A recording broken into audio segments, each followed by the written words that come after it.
Exodus 14, the story and song of salvation. God spoke to Moses, "Tell the Israelites to turn around and make camp at Pi Hahiroth between Migdol and the sea. Camp on the shore of the sea opposite Baal Zephon. Pharaoh will think the Israelites are lost. They're confused. The wilderness has closed in on them. And then I'll make Pharaoh's heart stubborn again, and he'll chase after them. And I'll use Pharaoh and his army to put my glory on display. Then the Egyptians will realize that I am God." And that's what happened. When the king of Egypt was told that the people were gone, he and his servants changed their minds. They said, "What have we done, letting Israel, our slave labor, go free?" So he had his chariots harnessed up and he got his army together. He took 600 of his best chariots with the rest of the Egyptian chariots and their drivers coming along. God made Pharaoh, king of Egypt, stubborn, determined to chase the Israelites as they walked out on him without even looking back.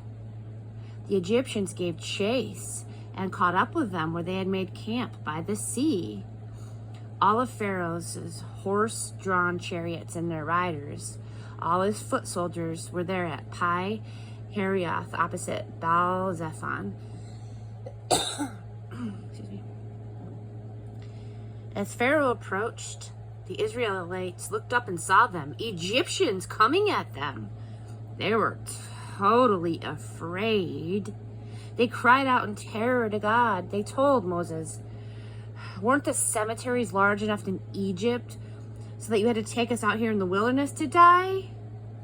What have you done to us, taking us out of Egypt?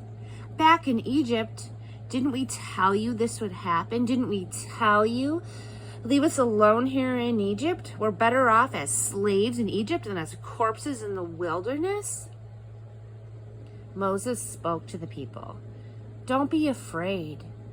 Stand firm and watch God do his work of salvation for you today. Take a good look at the Egyptians today, for you're never going to see them again. God will fight the battle for you, and you just keep your mouth shut." God said to Moses, "Why cry out to me? Speak to the Israelites. Order them to get moving. Hold your staff high and stretch your hand out over the sea. Split the sea. The Israelites will walk through the sea on dry ground. Meanwhile, I will make sure the Egyptians keep up their stubborn chase. I will use Pharaoh and his entire army, his chariots and horsemen, to put my glory on display, so that the Egyptians will realize that I am God." The angel of God that had been leading the camp of Israel now shifted and got behind them, and the pillar of cloud that had been in front also shifted to the rear. The cloud was now between the camp of Egypt and the camp of Israel. The cloud enshrouded one camp in darkness and flooded the other with light. The two camps didn't come near each other all night. Then Moses stretched out his hand over the sea, and God, with a terrific east wind all night long, made the sea go back. He made the sea dry ground. The sea waters split.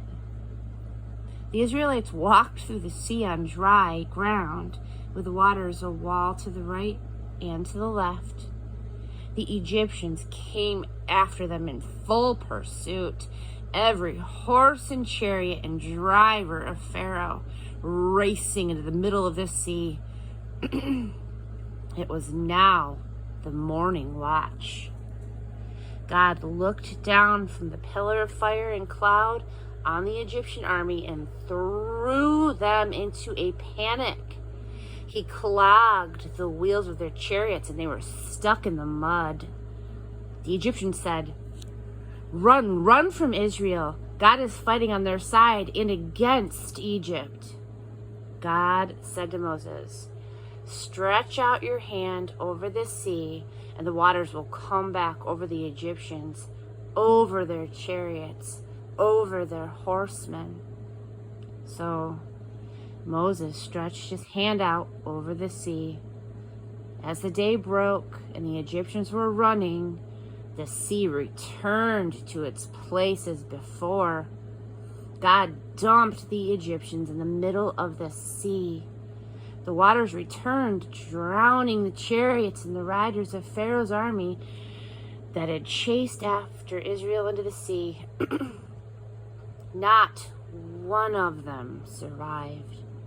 But the Israelites walked right through the middle of the sea on dry ground, the waters forming a wall to the right and to the left. God delivered Israel that day from the oppression of the Egyptians, and Israel looked at the Egyptian dead washed up on the shore of the sea, and they realized the tremendous power that God brought against the Egyptians.